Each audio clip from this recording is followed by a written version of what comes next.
আসসালামু আলাইকুম ওয়া রাহমাতুল্লাহি ওয়া বারাকাতুহু। আপনাদের মাঝে আমি এবার নতুন একটি ভিডিও নিয়ে এসেছি। সেটা হচ্ছে কিভাবে আপনারা আঙ্গুরের চারাটি মাটিতে রোপণ করবেন। এই যে দেখুন, প্রথমে আপনি মাটিটাকে প্রস্তুত করে নেবেন। এইভাবে করার পরে এটা হচ্ছে জৈব সার, যেটাকে আমরা গ্রামের ভাষায় বলি গোবর সার। এরকম কিছু সার আপনি অন্তত 5% মিশিয়ে দিবেন। দেওয়ার পরে আপনি যেটা দিবেন সেটা হচ্ছে বালি আপনি 5% মুঠন এরকম মিশিয়ে দিবেন। 5% বালি এরকম দেওয়া হয়ে গেল। হওয়ার পরে এবার আপনি কি দিবেন? এবার আপনি দিবেন ড্যাপ সার প্রায় 100 গ্রাম মতো। এইভাবে 100 গ্রাম মতো ড্যাপ সার আপনি প্রায় 2 মুঠ দিলেই হয়ে যাবে। 100 গ্রাম ড্যাপ সার। এরপরে কি দিবেন?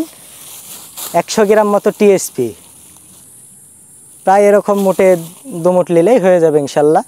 100 গ্রাম টিএসপি নেওয়ার পরে এবার আরেকটি সার আছে, সেটা হচ্ছে এমওপি। এটাও 100 গ্রাম দিবেন, সমস্যা নাই, এটা ফল ফুল আনতে সহায়তা করে। 100 গ্রাম কি দিলাম? এমওপি। এরপরে আপনার যেটা করণীয় সেটা হচ্ছে আপনি ভালোভাবে এইভাবে করে সারটাকে, জৈব সারটাকে মাটিতে মিশিয়ে নেবেন। মাটিটাকে সার, জৈব সার সবই দিলাম আমরা। দেওয়ার পরে মিক্স করবেন, দিয়ে এরকম চরুস করবেন, সুন্দর করবেন। করার পরে এরকম একটু গর্ত করবেন, চারাটা লাগাতে হবে সে অনুযায়ী খানিক গর্ত করবেন। গর্ত করার পরে এইভাবে আপনি প্যাকেটটি খুলবেন।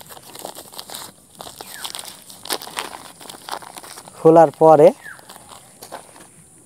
বিসমিল্লাহ বলে এইভাবে মাটিতে বসিয়ে দিবেন। বিসমিল্লাহ বলে বসিয়ে দিবেন। এই তো হয়ে গেল ইনশাল্লাহ। একে আর 1 মাস কোনো খাবার দেওয়ার প্রয়োজন নেই, কোনো সার এমওপি দেওয়ার প্রয়োজন নেই। এখন আপনার একটু করণীয়, সেটা হচ্ছে আপনি কি করবেন? আপনি গাছের গোড়ায় একটু পানি ঢেলে দিবেন। একটু পানি ঢেলে দিবেন,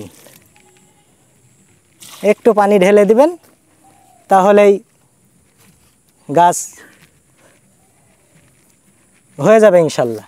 এই গাছ আর মরবে না, আল্লাহ দিলে আস্তে আস্তে বাড়তে থাকবে। তো দর্শক দেখলেন আমরা কিভাবে চারাটি রোপণ করলাম।